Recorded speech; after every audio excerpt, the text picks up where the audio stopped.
tarde, pessoal. Agradecemos a presença de vocês no nosso call mensal. Hoje, quem vai estar falando com a gente é o Paulo Val, sobre macro, né, tanto aqui quanto lá fora.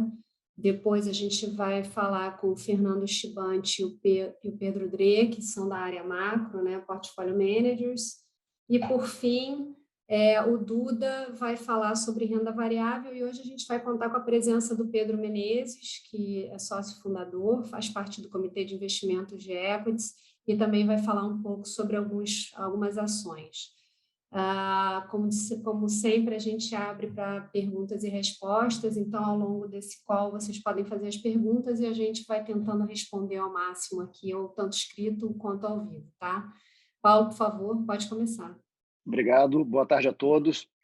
E eu queria começar falando desse novo momento que a economia global começa a entrar de forma mais clara, que é um estágio mais negativo, principalmente com a atividade global.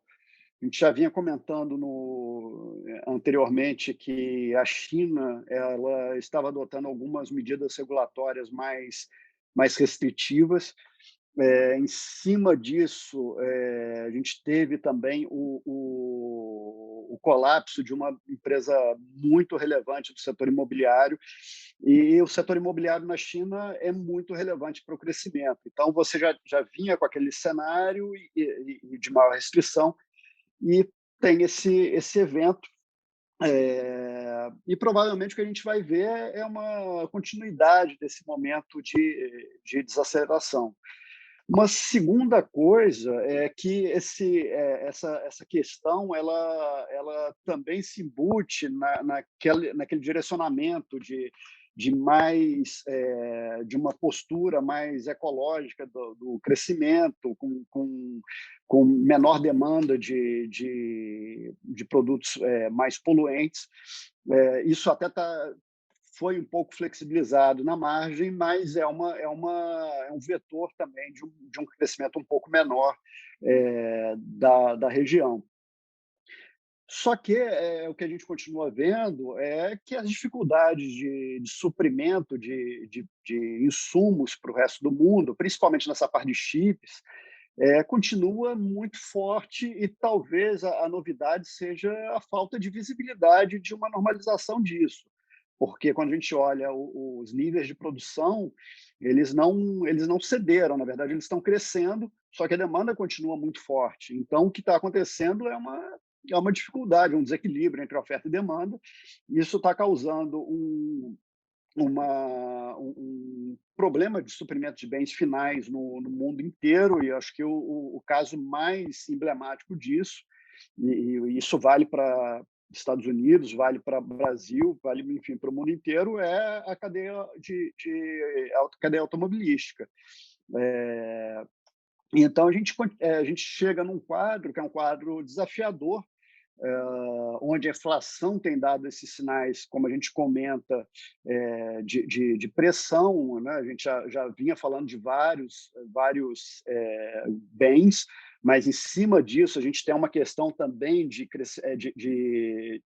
suprimento de energia no mundo, principalmente gás natural, e isso tem afetado alguns países de forma muito relevante. Eu acho que o destaque aí é principalmente a Europa, por conta da aproximação do inverno, onde você não pode realmente limitar o consumo residencial de gás natural por conta de uma questão humanitária. Você precisa disso para a sobrevivência das pessoas. Então, quem vai ser afetado por essa rodada de restrição provavelmente serão as cadeias de produção da região. Então, nesse contexto de inflação subindo e atividade dando sinais um pouco piores, esse cenário ele coloca uma dificuldade para diversos bancos centrais que têm que reagir a isso. A gente não está falando do ECB, que parece vários capítulos atrás. O Fed ele já sinalizou uma diminuição do programa de compras dele. Provavelmente a gente vai ter um início do processo de ajuste de política monetária no final do ano que vem. Mas, quando a gente pensa em emergentes, inclusive alguns países desenvolvidos, a gente começa a ter uma situação que você precisa ter algum ajuste monetário independente dessa desaceleração de atividade. Eu acho que é um cenário desconfortável para os bancos centrais em geral.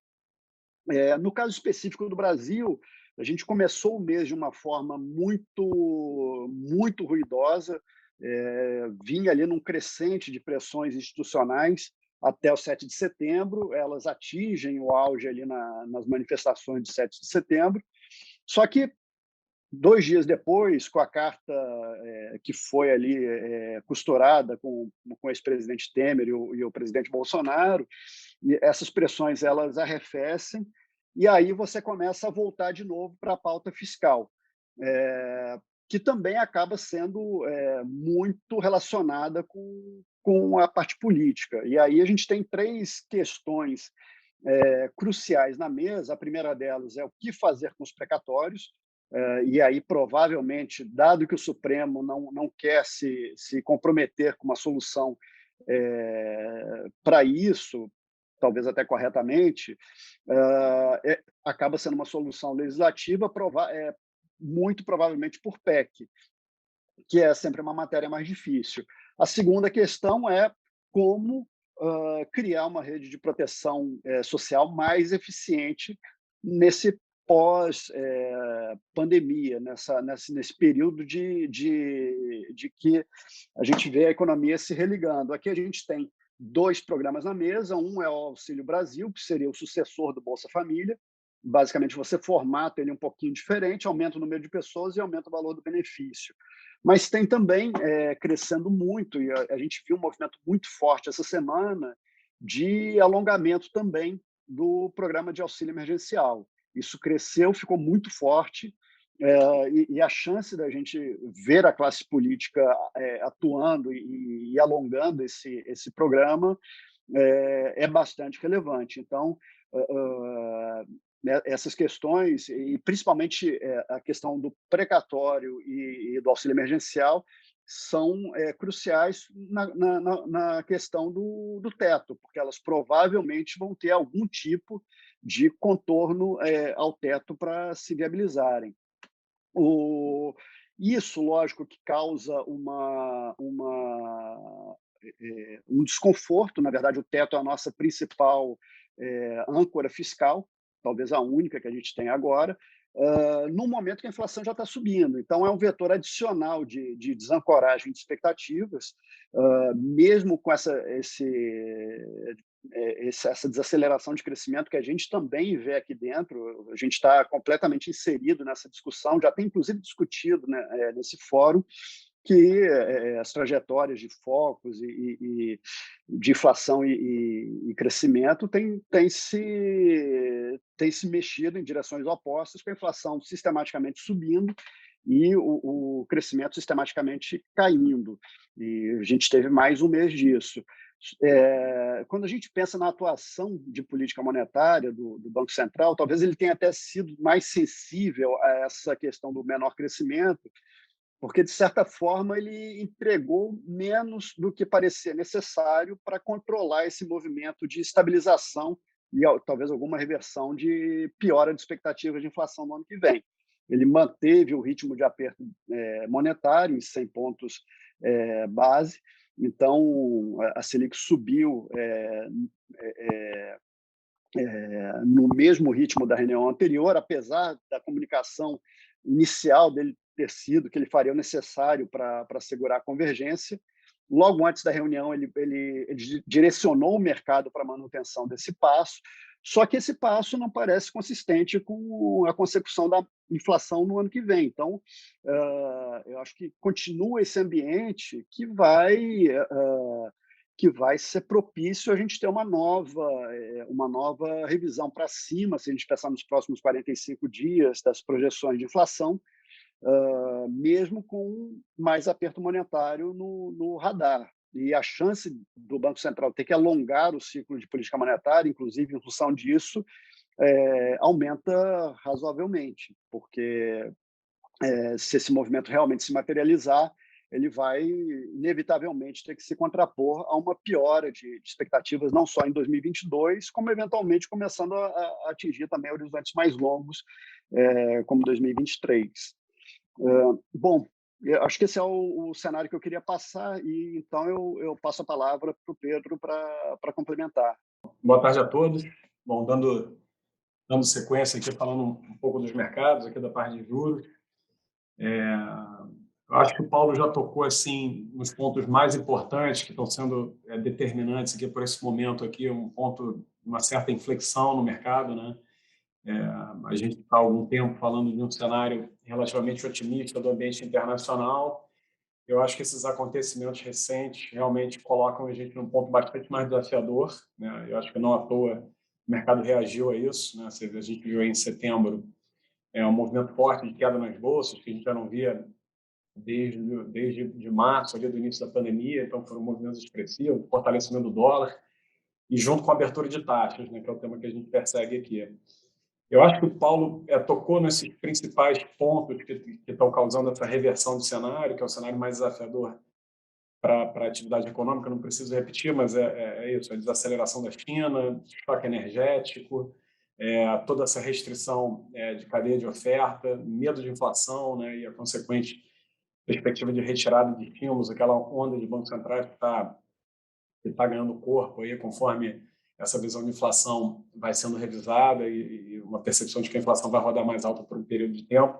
Então, tudo isso tem sido um vento negativo para o mercado reagiu a isso, e certamente a gente está num ambiente bem mais desafiador do ponto de vista de crescimento. Isso não impacta muito a nossa atuação aqui nos mercados de juros, né? A gente tem falado muito do tema de inflação aqui há bastante tempo. Acho que esse tema está ganhando muita força, está ganhando espaço, está se refletindo nos preços. Tem novidades que nos fazem até aumentar um pouco essa convicção. Então, a gente continua explorando muito, porque você poderia argumentar que um mundo com menos atividade econômica seria negativo para a inflação, mas, na verdade, né, a grande parte dessa queda de atividade econômica vem por conta de um movimento de preços, né, e restrições de oferta. Então, são fenômenos assim mais inflacionários. Então, o ambiente continua muito propenso para a inflação. A gente continua, então, perseguindo esse tema aqui de maneira bem destacada. Tá? E aí, falando dos Estados Unidos, acho que a reunião do Fed foi um grande avanço. Acho que se cristalizou a questão do taper, né? Parece que agora em novembro, mês que vem, o Banco Central dá início à redução do programa de quantitative easing, finalmente, né? E deve encerrar em meados do ano que vem, permitindo, assim, uma eventual alta de juros no segundo semestre de 2022, que a gente acha que acontece. Eu acho que o diagnóstico do Fed com relação ao quadro macroeconômico mudou muito no período recente. Você vê a maneira como o Powell fala da questão inflacionária, foi uma mudança muito forte, né? Da gente estar aqui em outubro de 2021 e ainda sem visibilidade, né, dessa uma perspectiva de normalização dos suprimentos, da cadeia de ofertas, né? Então, é um problema que vai adentrar em 2022, então, muito provavelmente, a gente vai ter esse mercado de bens ainda muito pressionado, suportando aí os índices elevados de inflação. Você já vê a inflação de salários começando a subir, tem toda essa parte de aluguel, que é um componente bastante inercial, né, na inflação americana, né? Então, esse cenário tem se corroborado. A gente tem aumentado o risco aqui em desenvolvidos, principalmente nos Estados Unidos. A gente tem posição tomada no 10 anos, que está no nível de 1,47. A gente tem posição tomada na parte curta da curva também. A gente acha que esse jogo de política monetária volta a ficar interessante com esse novo approach do Fed. Então, a gente está abordando essa parte curta da curva também. E a gente, além disso, tem uma estratégia de opções, são calls fora do dinheiro, nessas taxas longas, né, visando capturar uma alavancagem maior caso o mercado se mova na nossa direção. Então, a gente está tentando pegar os Estados Unidos por alguma frente, tá? Porque, de novo, acho que as taxas ainda estão muito amassadas. Acho que, conforme essa conversa do Banco Central eventualmente subir o juro no segundo semestre, dá uma limitada muito grande no espaço que essas taxas têm para fechar. Então, a gente está bastante animado com essas posições dos Estados Unidos. E, ainda no ambiente internacional, a gente continua expandindo a posição em emergentes, né? A gente já está há algum tempo falando aqui de uma concentração em América Latina, esse bloco que tem uma fragilidade muito grande para a inflação. As coisas estão caminhando. Ontem a gente teve 2 decisões de política monetária no México e na Colômbia. Os 2 países subiram juros. A Colômbia iniciou o aperto agora. O México ainda está de uma maneira meio turbulenta no processo de normalização monetária. Os 2 foram relativamente doves, mas a gente acha que isso muda pouco a perspectiva. Acho que o caminho da alta de juros está se tornando inevitável, tanto pelas circunstâncias domésticas dos países aqui, quanto por esse ambiente internacional de elevação de juros e um processo de espalhamento da inflação mais generalizado. Tá? Então, a gente está aqui com uma participação grande em América Latina, Chile, Colômbia, Brasil também, que eu vou falar. México é um tema interessante, mas a gente está sem posição agora, mas, eventualmente, acho que é um tema que a gente vai estar abordando aí muito em breve. Tá? E a gente expandiu também para o leste europeu, os países da periferia lá, dependente da Alemanha. A Alemanha mesmo está rodando com a inflação relativamente elevada. Acho que esses países têm um uso muito intenso de indústria, uma participação industrial muito relevante na economia, né, que naturalmente é muito dependente de energia, acaba sofrendo um pouco mais com esses choques energéticos aí, né, o custo de energia subindo muito, né, gás natural, petróleo, carvão, está tudo muito forte. Esses países estão sofrendo um processo de aceleração inflacionária, os bancos centrais estão começando a se mexer. Ontem, não me lembro, teve a decisão de juros na República Tcheca, né? O juro que era de 0,75, o BC fez uma alta de 0,75, ele dobrou o nível de juros, né? Um pace quase que brasileiro de elevação de juros. Então, acho que isso fala por si só do momento que o bloco está vivendo. A gente tem posições na Polônia, os juros ainda é zero nesse país, a inflação está acelerando, está alta. E a gente acredita que o Banco Central vai entrar num processo de aperto monetário em breve. Então, a gente está explorando esse tema de alta de inflação, alta de juros, né? Continuamos com um risco relevante no portfólio, tá? E não tem grandes novidades, só essa expansão do portfólio internacional. No Brasil, a história é a mesma, acho que o Paulo também tocou nos pontos mais importantes, não tem muitas novidades, a gente continua avançando, revisando a inflação para cima, estamos quase perto de 9% esse ano. Realmente é um arranjo mais negativo, né? Com a atividade para baixo, inflação forte, muito em cima dessa questão fiscal, que continua muito frágil, né? Muita bateção de cabeça, a gente não tem visibilidade da solução, né? Um ataque ao teto de gastos. Agora, eu acho que o ruído recente vem um pouco por parte do Banco Central, com essa decisão do Copom do mês passado, de setembro, com o Banco Central hesitando um pouco em reagir de maneira mais dura contra essa deterioração inflacionária. Ele tinha falado no Copom de agosto, né, que faria o que for necessário. A evolução foi muito negativa do Copom de agosto para o de setembro e ele manteve o pace. Então, diante de uma deterioração muito clara. Então, nos parece que surgiu alguma restrição, talvez seja essa que o Paulo já citou, ele está um pouco mais preocupado com o cenário de atividade econômica, mas a gente tem uma visão que talvez o Banco Central esteja correndo um risco ruim, quase que na torcida, para você ter uma reversão do câmbio, para ter uma apreciação do câmbio, uma queda das commodities lá fora. Mas normalmente, quando a gente depende disso, as coisas costumam complicar um pouco mais, porque o mercado entende que o Banco Central está hesitando em fazer o que tem que ser feito, né? Fazer um ajuste mais tempestivo. Né? A gente está subindo os juros, isso é inquestionável, a gente está com 6,25 de Selic, mas não uma Selic baixa para o nível de IPCA que a gente tem, para o tamanho do desvio que a gente tem no centro da meta para esse ano, para o ano que vem. Então, quanto mais rápido o Banco Central fizesse esse movimento, eu acho que mais fácil seria a luta dele para garantir a ancoragem das expectativas de inflação para frente. Então, a gente continua com posições tomadas aqui. É um mercado que ganhou bastante volatilidade, está em níveis relativamente elevados, mas a gente acredita que ainda tem mais espaço para abertura de taxa. Tá bom? É isso. Vamos passar para o Chibante para falar de moedas. Opa, obrigado, Pedro. Boa tarde, pessoal. Bom, aqui na parte de moedas, esse foi um mês, acho que, como já comentado, aí, um mês bastante positivo para o dólar. Em geral, aí, né, deu para risco aí, um risk-off muito alto, acabou batendo no dólar. Os emergentes, especificamente, sofreram bastante também. Acho que os temas aqui, o tema principal que a gente vem perseguindo é esse que já foi comentado aí pelo Pedro, acho que é o outro lado aí da mesma moeda. A gente segue perseguindo esse tema de esse legado aí de inflação pós pós-pandemia, né, e principalmente na região da América Latina, e tentando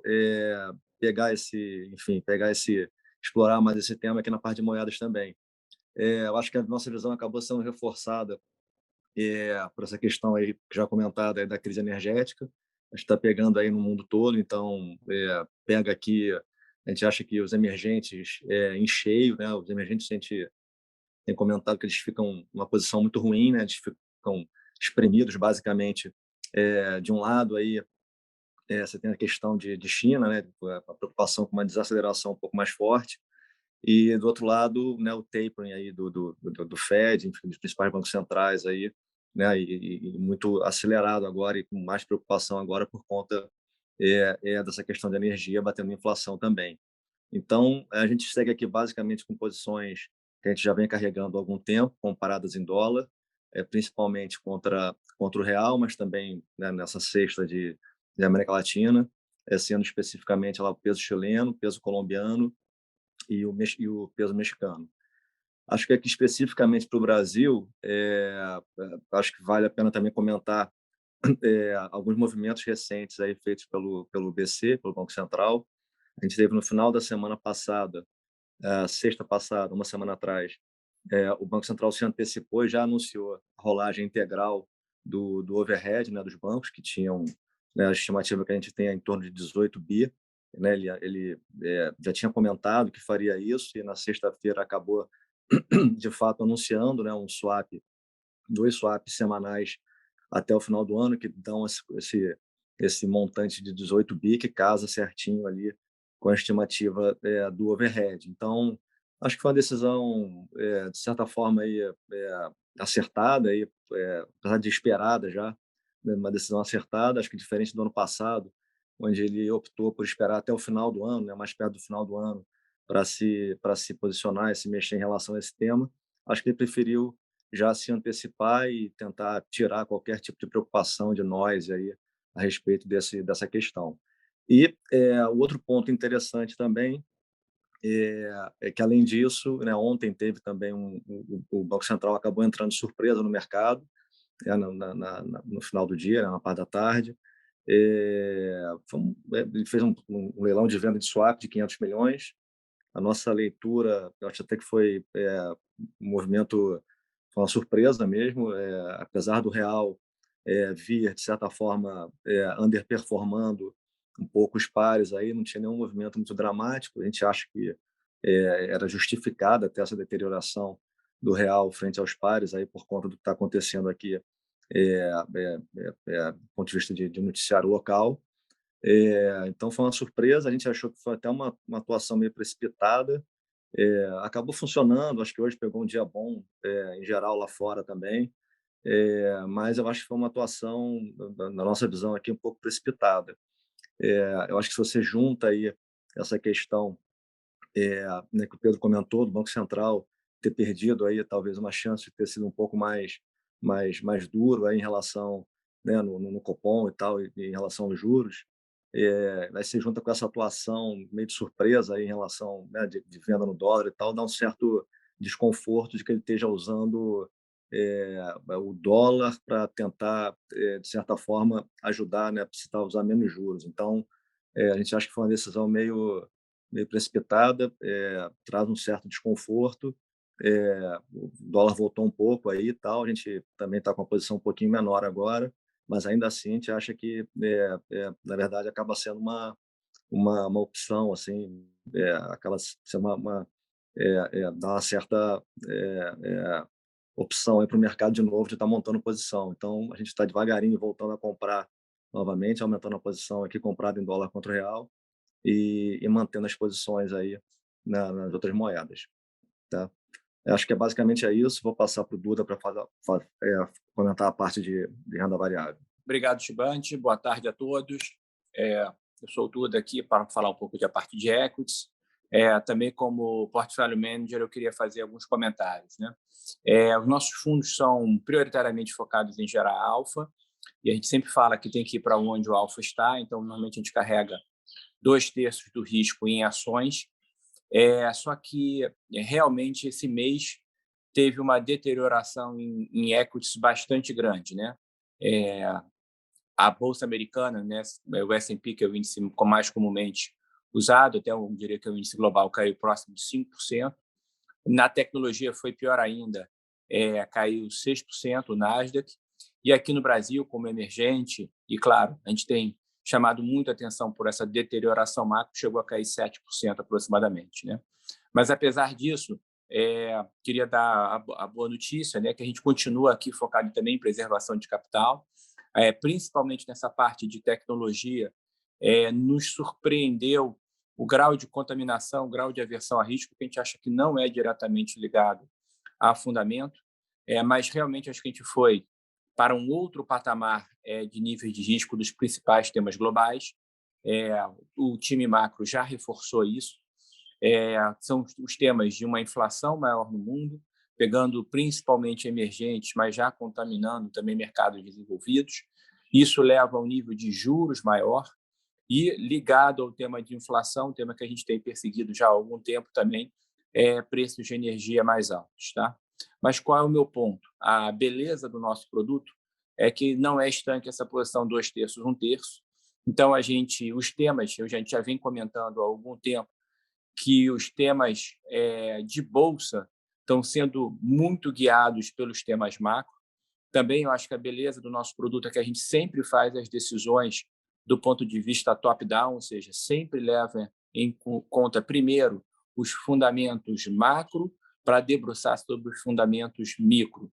Sempre leva em consideração os temas setoriais globais de equities para ver os temas sobre as empresas específicas.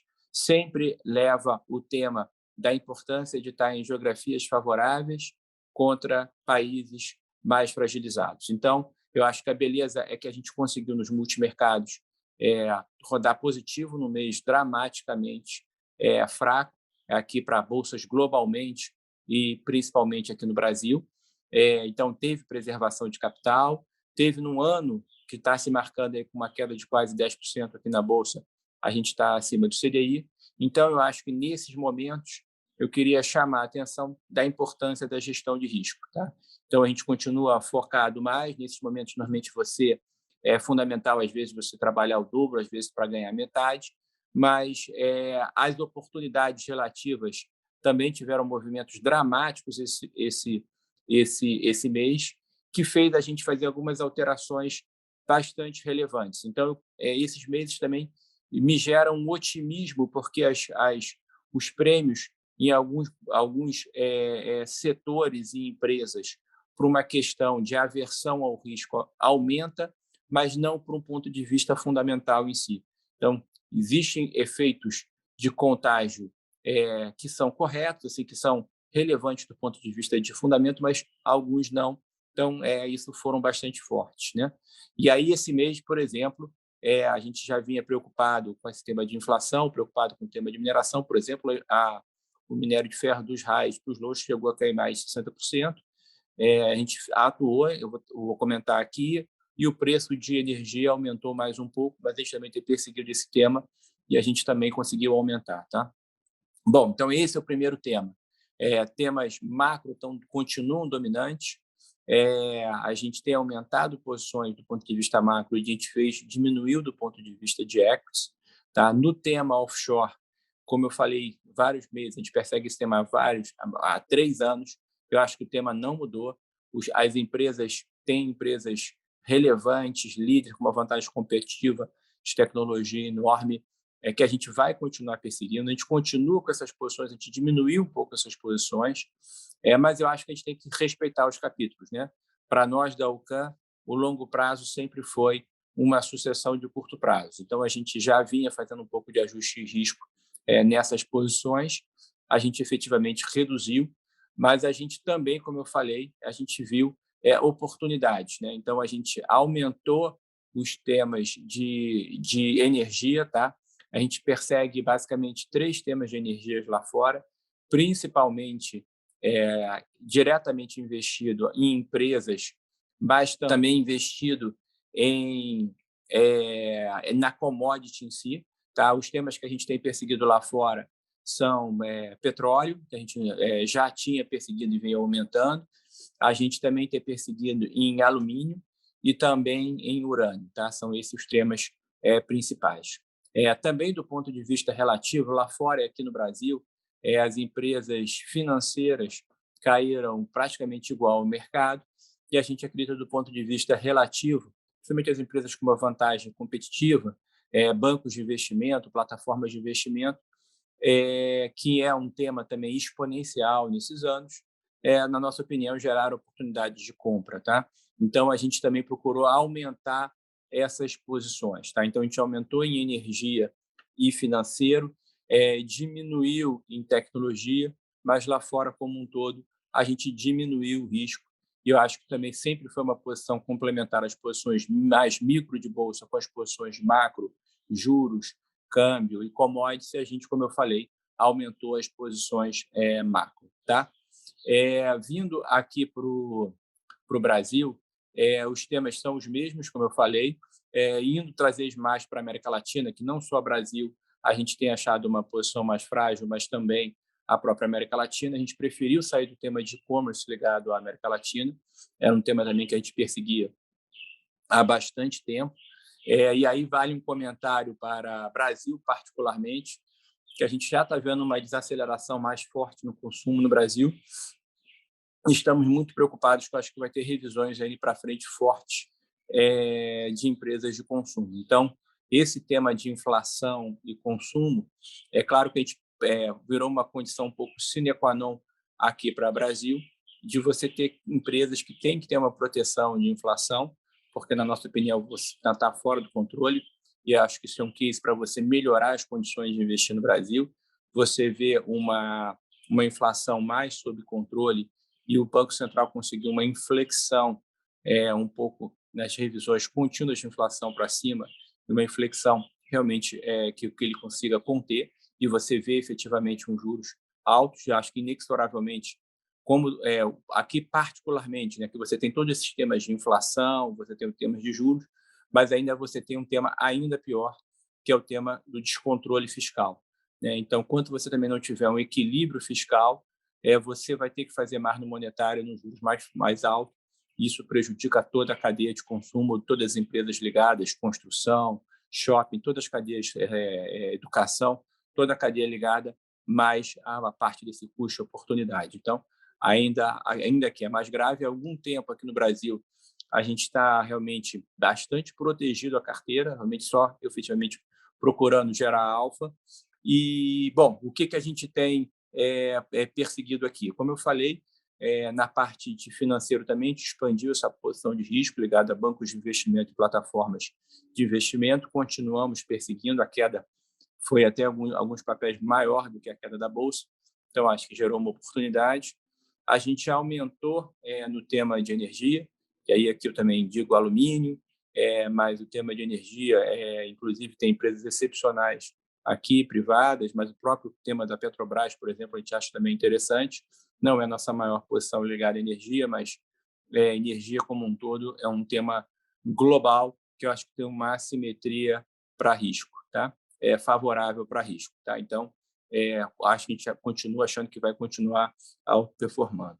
É bastante importante a gente, em algum momento do tempo no primeiro semestre, principalmente perseguiu esse tema de mineração e siderurgia. Depois a gente saiu de siderurgia, aí depois a gente saiu de mineração, e agora o que aconteceu foi que, com a queda do preço da mineração muito forte, a siderurgia acompanhou, e a gente achou que isso foi mais do que exagerado. Tá? Então, a gente acha que, dado o momento também mais dramático de China, de redução efetivamente da parcela de construção, da parcela das restrições ambientais, realmente o preço do minério muda de patamar para baixo.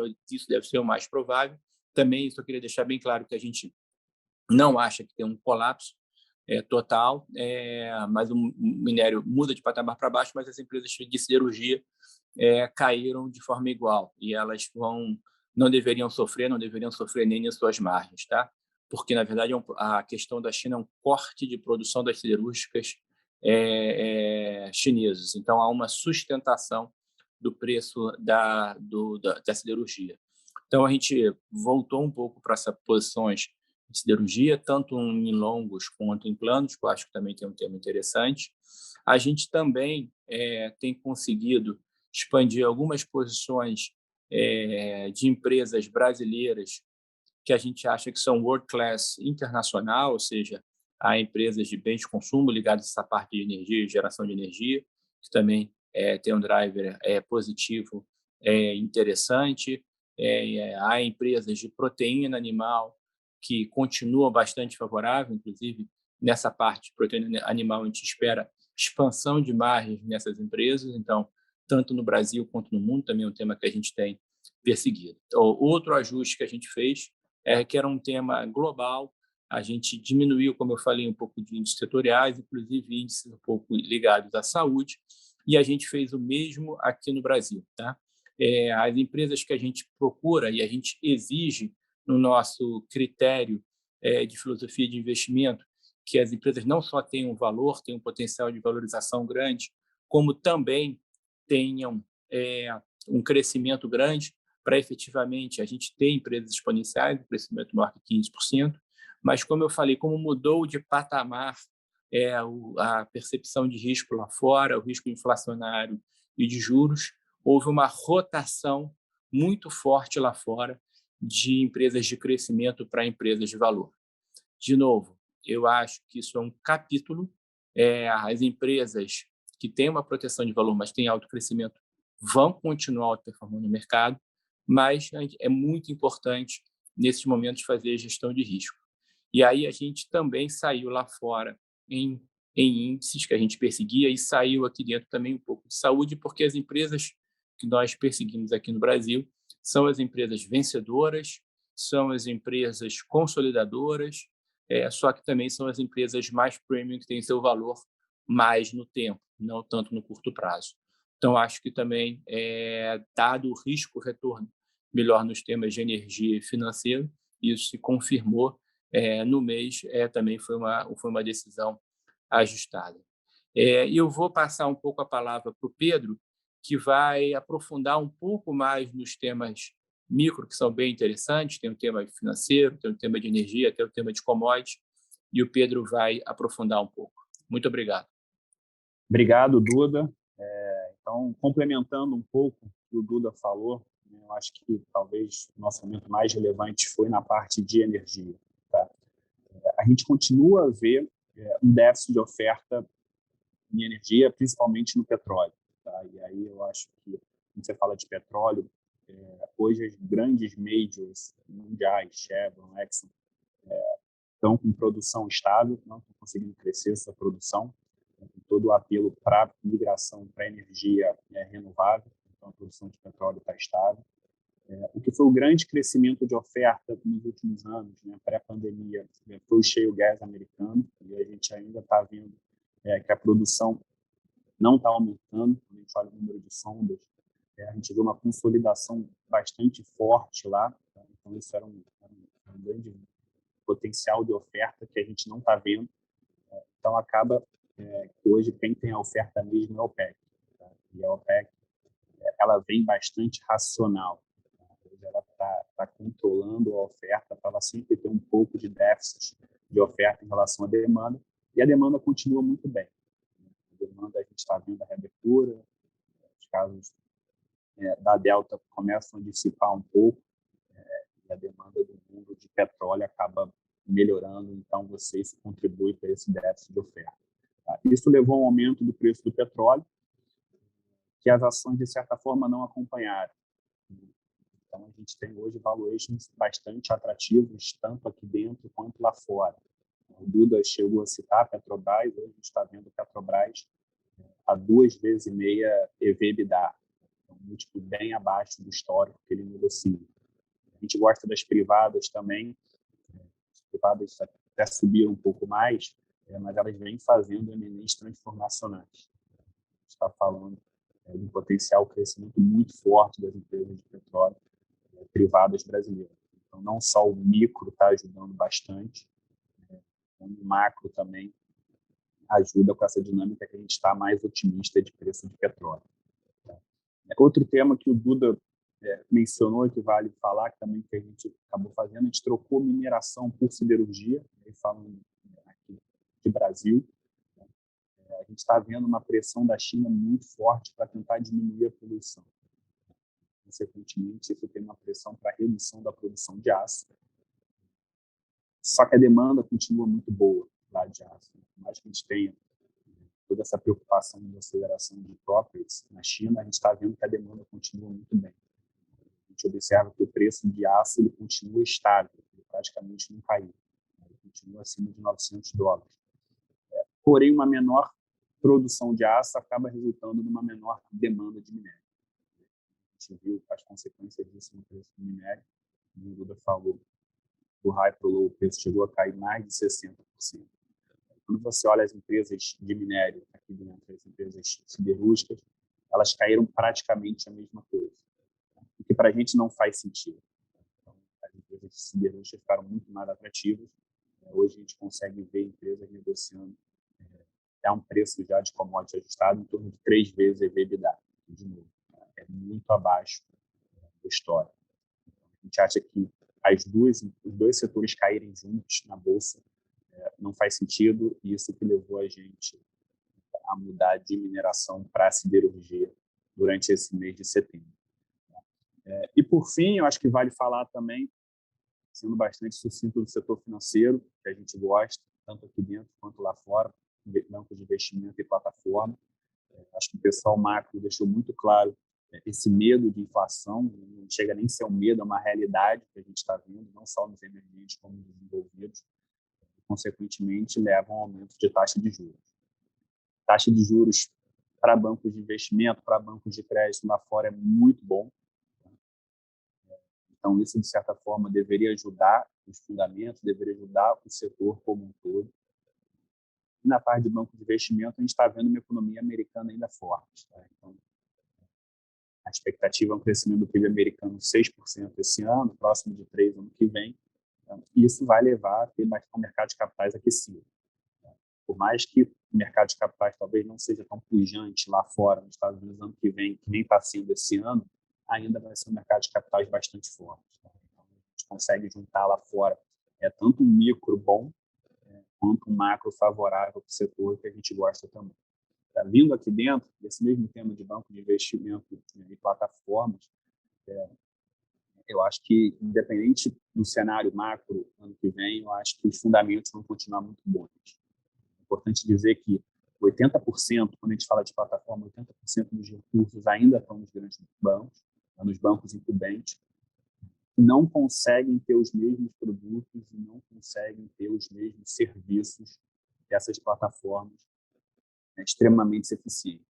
Tá? Então, talvez a gente veja um pouco menos de renda variável, um pouco mais de renda fixa, mas o inflow vai continuar saindo dos bancos para essas plataformas. E o aumento de juros, quando a gente pensa nessa plataforma, os clientes têm muito dinheiro parado em conta.